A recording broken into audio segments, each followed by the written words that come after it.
What's up, guys? Welcome to this episode of the RE Podcast. We're going to be talking about business as mission. B.A.M. B.A.M.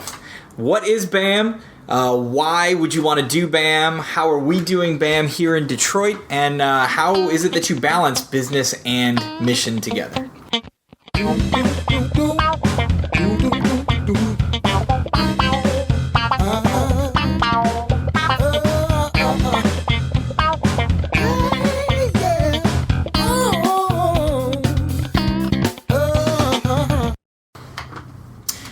All right, so we've been getting a lot of feedback on our intro music, and so I just want to put it out there for everybody. So Crystal's not able to be on this podcast episode with us. She's picking up kids from school, so it's just Sean and I. So we're just going to be real for a minute. I just want to put that out there and say, like, hey, I like the intro music. Sean made the intro music, so I know he likes the intro music. I'm a fan.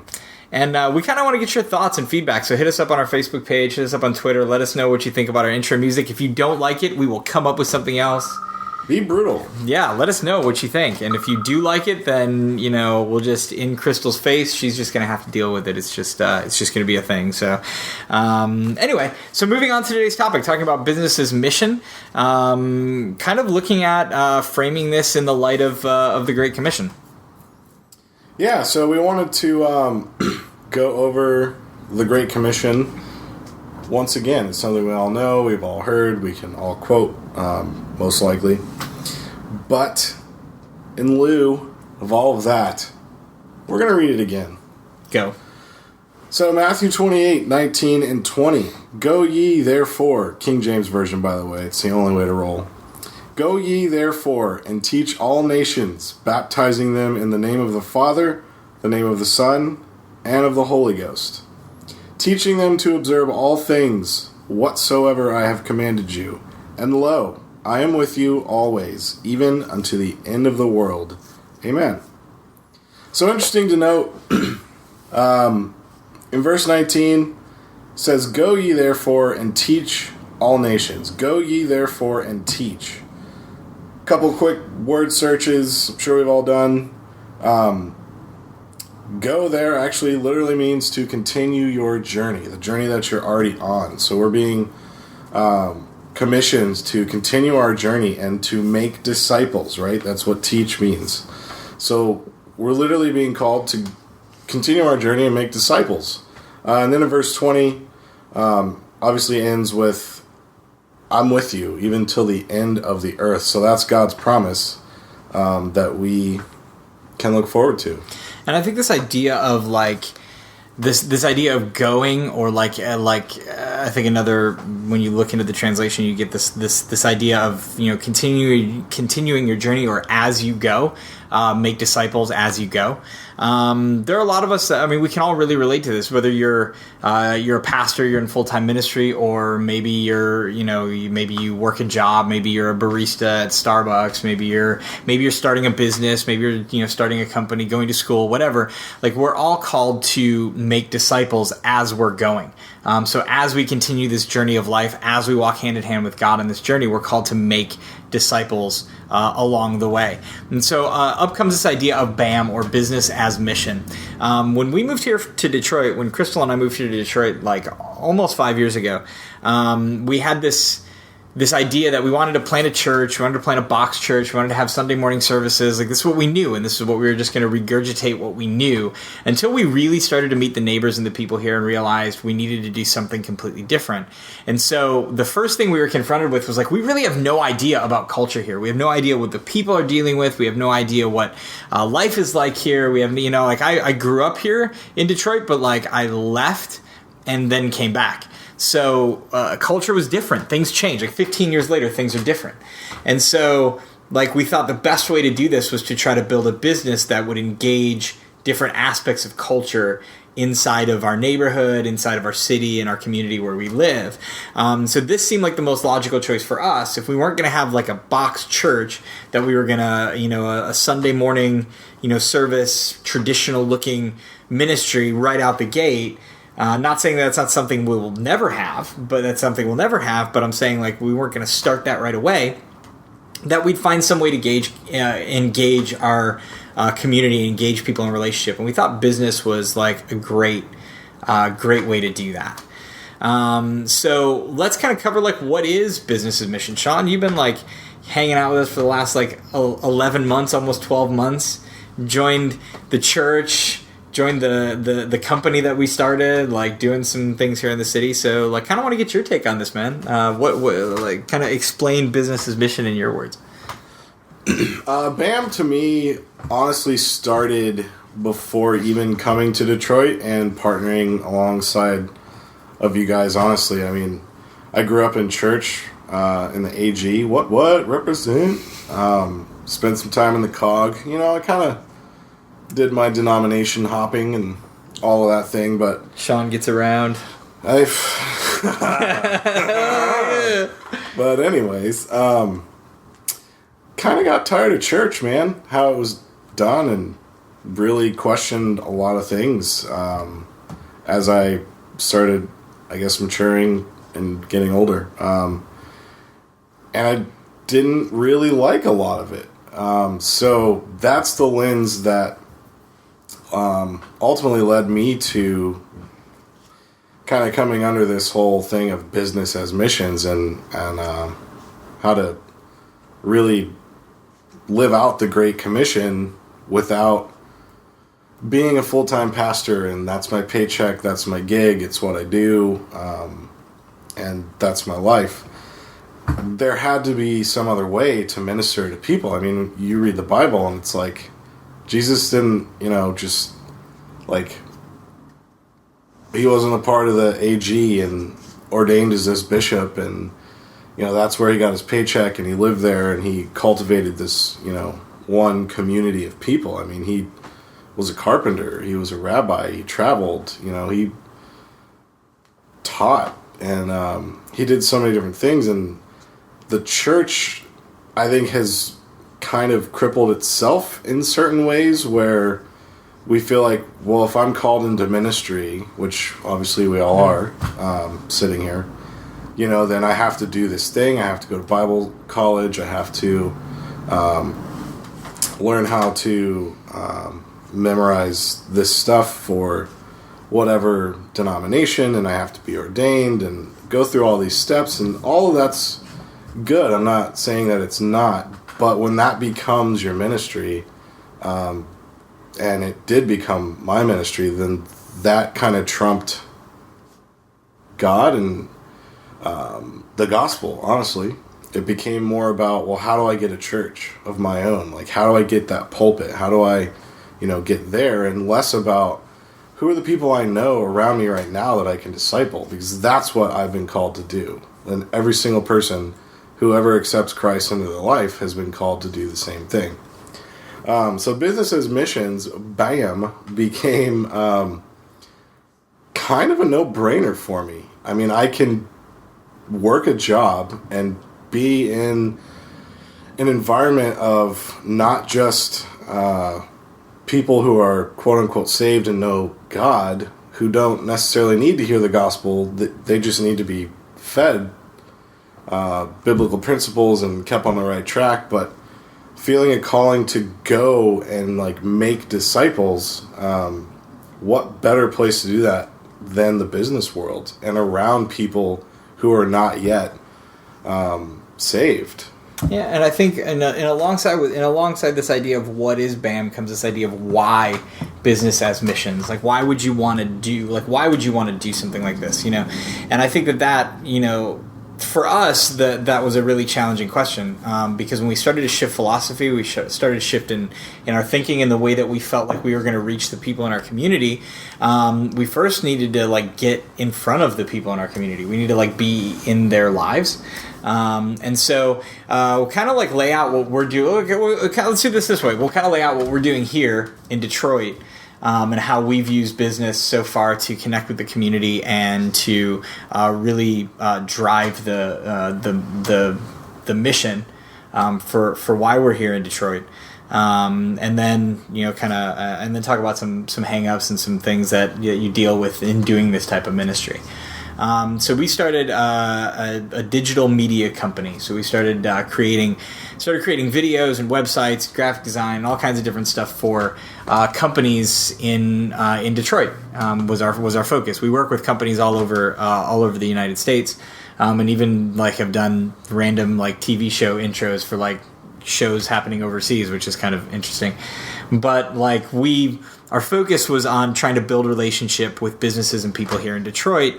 And to do that, we started a media company because we live in a neighborhood where there's there's a growing demographic of people who are like starting businesses, entrepreneurs, or have a decent job or are already business owners.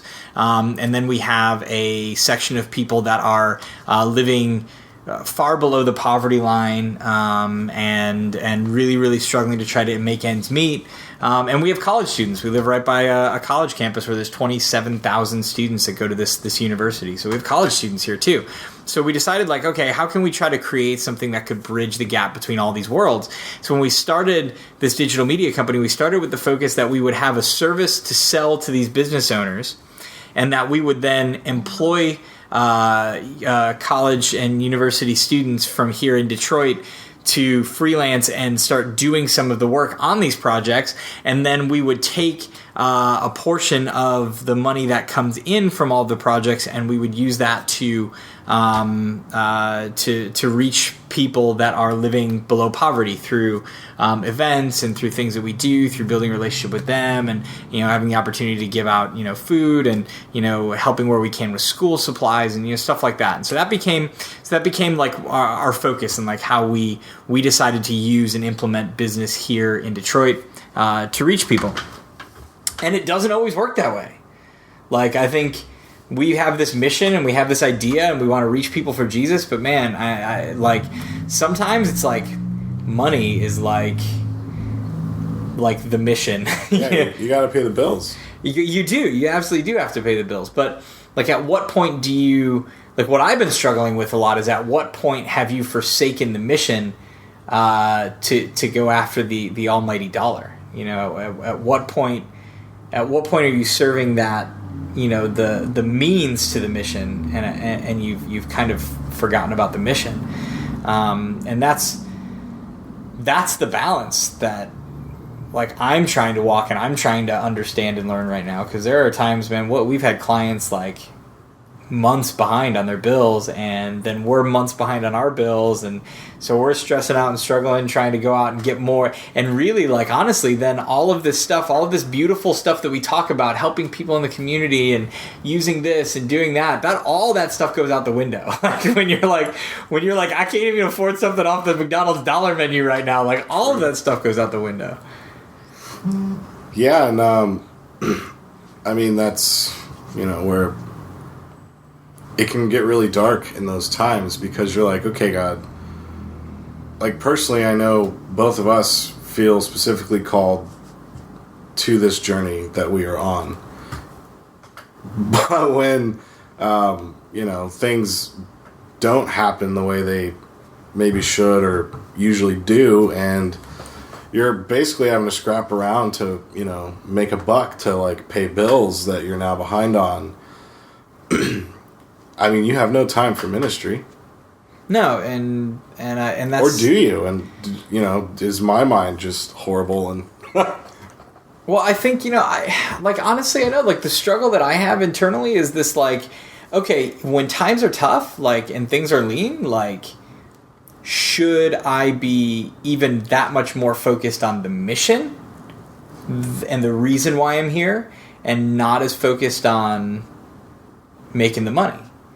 Because, like, when you're making the money, it's easy to be focused on the mission. Like, it's easy to say, oh, well, I've got, thousands and thousands of dollars in the bank, and all my bills are paid, and everything's taken care of. And so, like, going and, working with, poor families in the neighborhood, or doing an event where we rally the community together and do something awesome, or, starting another small group, or going into a restaurant and just picking up someone's stuff. Like, doing stuff that we see as missional and as a reason and a purpose for being here that gives us the opportunity to share Jesus with people. Like, that's easy to do when you've got, like, money in the bank. But when you don't, like, I guess I struggle with, like, should I pare back my focus on the mission at that point and really say, okay, God, like, you have, like, I need to survive. Like, my kids got to eat. Like, I got to keep a roof over my head. Like, we need to survive. So should I be less focused on the mission at that point and more focused on the money? Or, is that the time to really drill down and say, okay, you know what? Forget the money. Like, God's got this. I'm going to be even that much more laser focused on the mission and the reason for why I'm here. Yeah, and I mean, even in the Great Commission, which we just read and kind of discussed for a second, I mean, Jesus is saying, like, I am with you until the end of the earth. Like, that's his promise that he's given us. And kind of with what you're saying, like, that's, that becomes the place where we should have the faith to be like, yeah, God, you got this thing. We're going to not let our ministry hinder. But then you have the side of us that's, like, human and just wants to control everything and feel safe and secure. And obviously, that green paper brings a sense of security. And it's tough, and I don't know that, like, I can give you the churchy answer / biblical answer, and I can give you okay, but at the end of the day, like, when the rubber meets the road, this is what I'm going to do because I am human and this is how I feel and I need to provide for my family and, that whole thing. But shouldn't we, like, be able to look past the way that the situations and the circumstances make us feel? Like, I know for me, like, time and time again, like, and like you say, you can give and not even just the churchy answer, but the biblical answer where, like, Paul saying, like, I've learned to be comfortable in all circumstances. I'm comfortable with little and I'm comfortable with much. It's not comfortable. It's a word I'm looking for. And it's, like, on the tip of my tongue. I'm looking to Sean to give it to me, and he's like, what are you even talking about? But besides, content, yes. There we go. So I've learned to be content with little, and I've learned to be content with much. And I find that, like, when I have much, it's super easy to be content. But when I have little, I'm like, no, I'm not content at all. Well, and here's, not to interrupt, but totally interrupting, because I just had this thought. But, like, Paul was a single dude. Yes. Like, and I'm a single dude. So, like, I have a completely different perspective, and I can read that passage and be like, yeah, I mean, if I go without eating, I'm good. But, like, let's say you got to a point where, you have 4 kids and a wife, and they can't eat. Like, it's way harder for you to be like, I'm content right now that I can't provide for my family. But I feel like, and so here's the thing, and this is the more you guys listen to these podcasts, the more you're going to get into some of our backstories and get to know us a little bit. So I took a job out in California, like, this was probably 6-7 years ago, 2010, maybe even earlier than that. But anyway, I moved out to San Francisco, California to take a job out there. The job ended up not being able to afford me anymore. And so me and Crystal and our 3 kids, we were homeless for 9 months. I mean, granted, we never, like, lived in our car, like, but we lived in, like someone's spare bedroom, like a family of 5 living in one bedroom in somebody's house. Or we'd live in, and then we'd move into this family member's basement, or we live in this friend's, like, bedroom, like spare bedroom, or whatever the case might be. And looking for a job, the economy sucked back then, like, you couldn't find a thing. Like, I feel like I was a lot more content with nothing before going through that than afterward. Now, whenever I get close to that line, I'm like, oh no, I'm not going back there. I'm not going back there. Yeah. And so that's my struggle. Is like I hit this point where it's like, clients aren't paying their bills or something's not happening. And it's like, I see myself headed back to this place where we had nothing. And I'm like, no, I don't want to go back there. But I can't deny, and Crystal, if she was here, she would say the same thing. I can't deny that spiritually for us, it was probably, and honestly, even for our marriage, which is really, really weird because we have friends who are like, if I was in that situation, I would be divorced. Like, there's no way we could have ever made it through that. And I was like, well, thank God that you didn't end up there. And we did, because, we were able, like, it strengthened us in our marriage and our relationship. And spiritually, I feel like we were the strongest in that moment and in that time than we had really ever been. And I think a lot of it is because we just had to be. Like we had nothing else to rely on, you know? And so when you get into this point of business's mission, like this balance, you know, talk about this balancing act between like money and mission. You know, and again, it's, you know, like Paul talks about being content with little or being content with much. That would say focus more on mission, less on money, because money is going to ebb and flow, but the mission stays the same. And you've got this idea of serving God or money. You know, I mean, that's also in the Bible. You know, you can't serve two masters. You can't serve both God and money. And so, like, so when you look at that, it's like, okay, well, like, the mission should take the forefront. If I know beyond a shadow of a doubt that God has called me to do this in this time, in this season, then the money shouldn't matter. It should be about the mission. But again, like you said, man, when you're like a single guy, if you go a day or two without eating, it's just like, you know, whatever, I lose a few pounds, you know, who cares? And obviously that's an extreme, hopefully from people, that's an extreme case analogy. Yeah, but I think it's, you know, it was a thought, and I figured why not share it. But no, but it's totally true, because I carry this weight that you don't carry. Right. Like, yeah. I carry the weight of, like, I've got 4 kids. All of them are girls, and I'm not saying that it matters whether or not they're boys or girls. I'm just saying, like, as a dad, as the only man in the house, like, you feel like even... It matters, man. I feel for you. Dude, thanks. I feel even that much more, like, protective and need to guard. You know, and so I've got 4 girls, you know, ranging from, like, middle school down to, like, one just had a second birthday, you know? And so it's...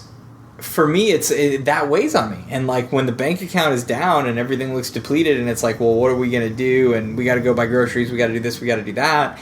It's hard. It'd be easier for me if it was just me and my wife, or just me by myself, to say, oh, God's got this. But when I look at these 4 little girls, I'm like, man, like, God, instead of the idea of like, man, God's got this, I'm like, God, you better have this, you know, because I don't know. Like, I don't know. Like, I've been without to the point where we were homeless, and I don't want to go back there, and I don't want to take them back there. And so when you look to start a business, it's a very real reality. It's a very real thing. Like, when you move from, like, I have a paycheck and I'm getting, you know, however much every 2 weeks, to I'm now, you know, focused on this mission and driving this business and using this business as the vehicle to drive me towards the mission, there's going to come a point in time where you have to say, okay, what is more important to me? Is it the business or is it the mission? Because they're not always going to be in sync with one another. You're not always going to have the money to accomplish what it is that you want to accomplish. Well, I think, too, where it kind of... I mean, even between, you know, you and me, like, I am single, no kids. Like, I don't have that responsibility. You obviously do, which is not a bad thing. It's not a burden. I don't mean it that way. But what I am trying to get at is, like, the Bible, I mean, clearly teaches, like, your first ministry should be your family. So the lack thereof, for me, it's not like it's still a question, but there's a whole other dynamic, I feel like, because, again, when, you know, you get in rough spots, or even you're in a good spot and you're just, like, focused on your family, like, how does that kind of work with the ministry that God's called you to do outside of your family? Because He's called you to first minister to your family, you know? But for me, again, I don't really have that, like, battle. So my B.A.M issue is, you know, when times are tough or it's kind of rocky, and it's not even financially, just even spiritually, like, man, what am I doing? Because it's real, you know, it's a real thing. You're not always in a church where you see clear evidence that, oh man, I've been working on this relationship for 5 months and finally God opened a door, and now, like, you can see, like, everything that, you know, I've been plowing for a long time, and now it's, like, time to see some fruit from that. Versus, I mean, you're in a church, it's your thing, you know, you do this week in, week out, day in and day out, and you can physically see, like, oh man, my church is growing. We went from 100 to 300 or 1,000, or, man, I go to the hospital and I pray for people, and, you know, like, there's tangible, I don't want to say immediate, but immediate you know, you can see it like you see it happening. It's like a yeah. So when you're doing business as missions, I feel like, which is the point here, you don't have that as much, so it can be even more discouraging at times, even spiritually and just in your own mind. Like, man, God, am I doing the right thing? Well, did I miss something? Because you can have a banner month, like business-wise. You can be like, man, we made more money this month than we've ever made, like ever. And from a business perspective, that's awesome. Business is doing great. Like, this is so great. And then you walk into the small groups that you started, that your business is helping to fuel, and you look and you're like, whoa, we're missing a ton of people. Or there's like not, or, oh, this is the same group that we've had for 6 months and nothing's happening and there's no growth. The business is growing, but what's happening? Like, are we like, and it's a rough, it's a balancing act, dude. And I think, and I was asked the question one time, like, are you a businessman first or are you a missionary first? And at the time, I really liked my answer. What was your answer? My answer at the time was, I'm a missionary first, because like, I'm here in Detroit. I didn't move to Detroit to start a business. I moved to Detroit because God had a mission for me, and that business was just like this vehicle of accomplishing the mission, right? So it sounds really good, and I really liked my answer at the time. I don't really know anymore that I like that as an answer, but I don't think I'd like, well, I'm a businessman first as an answer, because that wasn't the purpose. That's not the point. That's not the reason that I came to Detroit, was to start this successful business. The reason I came to Detroit was to reach people with the gospel in a way that they weren't being reached already. To reach out to people that were far away from God, that weren't looking for a church, that weren't thinking about attending a church. So getting in their lives and reaching out to those people. But I can definitely say that maybe it's like a lot of other things spiritually. Maybe it's a balancing act. Maybe there's this sometimes the mission is the focus, and sometimes the business has to be a focus.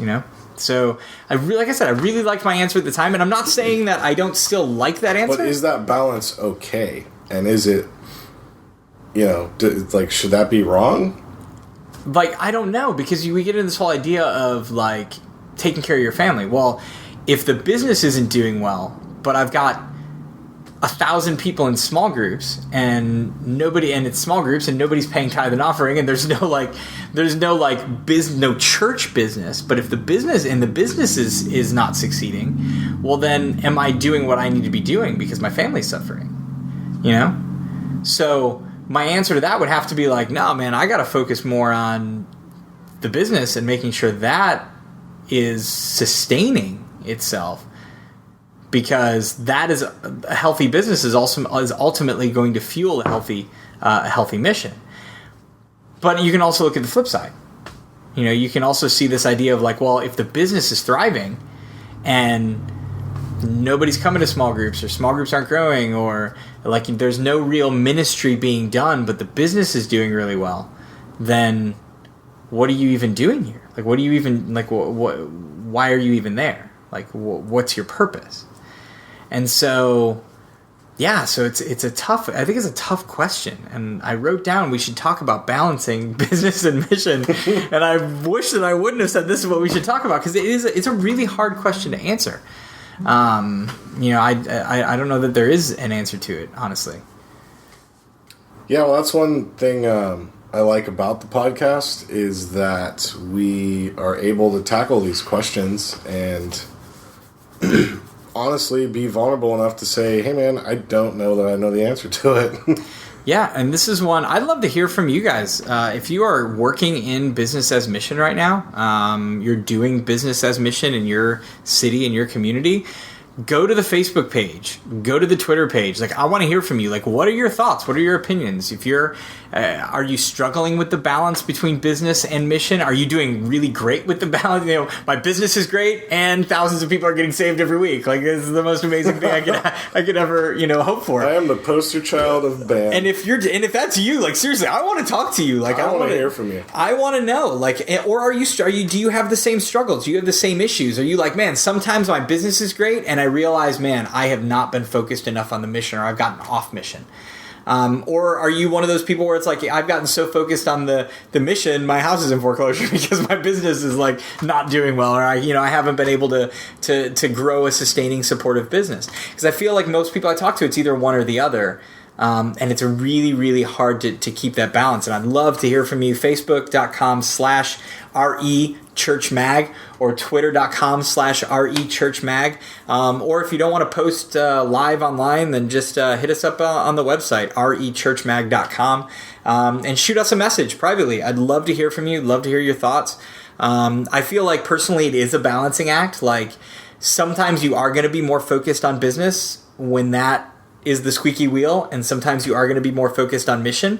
And I feel like for me, the freedom in having a successful business is being able to focus on the mission, like not having that as a stress thing. Like, oh, I have to make money. I have to make money. I have to make money. When money is coming in from the business, you don't think about that.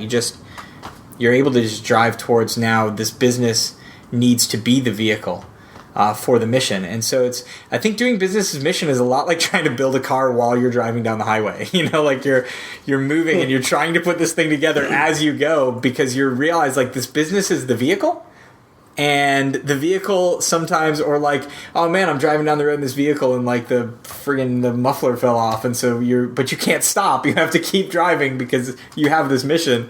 So while you're going, you're trying to fix and put things together and stuff. And so I think that makes it a balance. I think it makes it a difficult road to walk. I think it's a very difficult road to walk. Anybody listening to this, it's like, yeah, I think business as mission would be the super easy way to go. Like, don't try to do business as mission. Like it's not. It's hard, and it's frustrating at times when you don't see the fruits that you want to see on either side of the fence. And then learning, what do I pay more attention to? What do I focus on? It's an interesting balancing act, but I know I'd love to hear from you. Well, we've spent quite a bit of time, I feel like, almost struggling and not talking bad about business missions, but I guess talking a little about the negatives. What are some positives, man?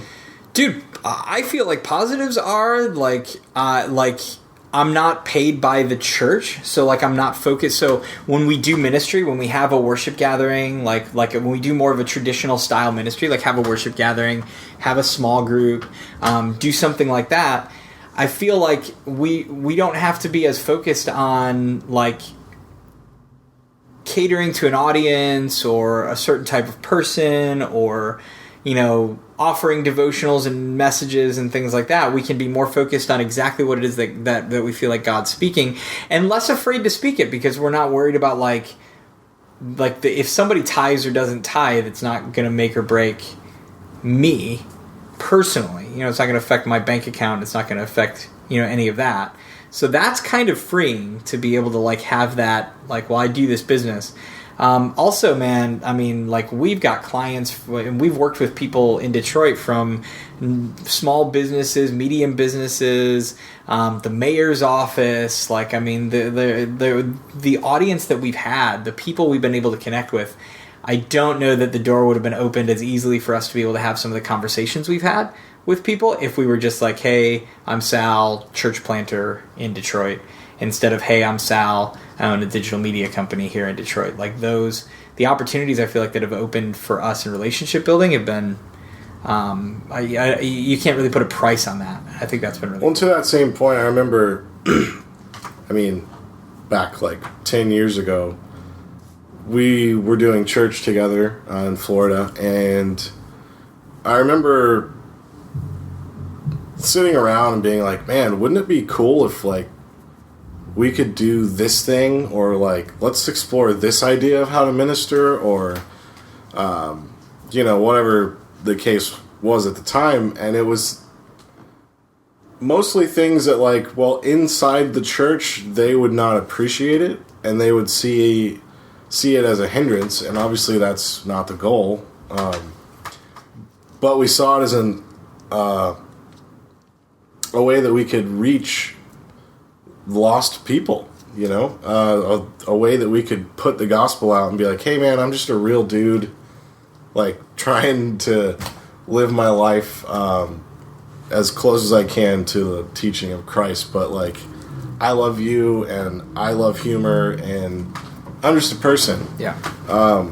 I remember having those conversations and being like, but we can't do this idea for, this reason. And anyway, I feel like now we're clearly in a place where we can almost do anything if we feel led and think that, it's going to be beneficial for the kingdom and reach people that may or may not be reached from a traditional church platform. Well, I have a friend in Southern California who pastors a church. It's not a small church. I mean, it's not a mega church. It's like, maybe like 300-400 people, something like that. It's a church that's big enough to support a pastor and his family. He does not have to work a job, but he chooses to work at a barista at a local coffee shop. Mostly because he's sold out to the idea that like he doesn't get the connection with the community inside when he's working with his pastor hat on in the church like he does when he's just serving people coffee and just talking to them all day long. And so I feel like there are conversations. People's guard that's another thing about business, man. People's guard is a little bit more down when you're having conversation with them. You have a holiday party at your office. It's different than having a Christmas party at your church, and I think people's guard is a little bit more down, and completely different. But I think people's guard is down a little bit more. You get to have more real conversations, and you get to express not just like your knowledge of Christ, but like who Christ actually is in your life. And people, I think, are a little bit more willing to hear that when they know that you're not coming at that from an angle of, you're just trying to get me into your church, and I think that's a huge benefit of business's mission. Relationship is huge. When business is good, the financial aspect of it is big, and not having to count on church being your main source of income. I think those are both big benefits. And I think the biggest struggle is the balance of business and mission. Like, what does that look like? I don't want to, I know we're running out of time. I don't want to stop it here though. Like, I want to bring some people. This is not going to be the last time that we talk about this. I want to bring some people on that can help answer some more questions. I've only been doing that here for like 4 years. I've been in this B.A.M world for like 4 years, and there are people that have been doing it way longer than me. And I'd love to bring we're going to get some of those people on as guests on the podcast, just to be able to talk a little bit more about their business, their struggles, the things that they've had to overcome and been able to overcome, their successes, and their stories. And hopefully that if you're in business's mission, that can inspire you to push through, to overcome, maybe to make some changes, or maybe to stay down working on the road that you're working on. Or if you've considered this, maybe this is a multiplication opportunity for you, to be able to see more people discipled for Jesus. Good stuff, man. Yeah, man. So I think we're going to leave it there. And like I said, please, Facebook, Twitter, website, we want to hear from you. Business's mission, are you doing it? What is your experience? Like, I'd love to hear from you. And we'll get some more people on who are way smarter than I am when it comes to this. And we'll get back with some more stuff. In the meantime, if you have other questions, doesn't have to be business's mission related, but any other question about ministry, multiplication, reaching people for Jesus, like we want to hear those questions, because we're going to be building this entire podcast series around your questions and what you really want to learn about. So I look forward to hearing from you online, and we'll talk to you guys soon.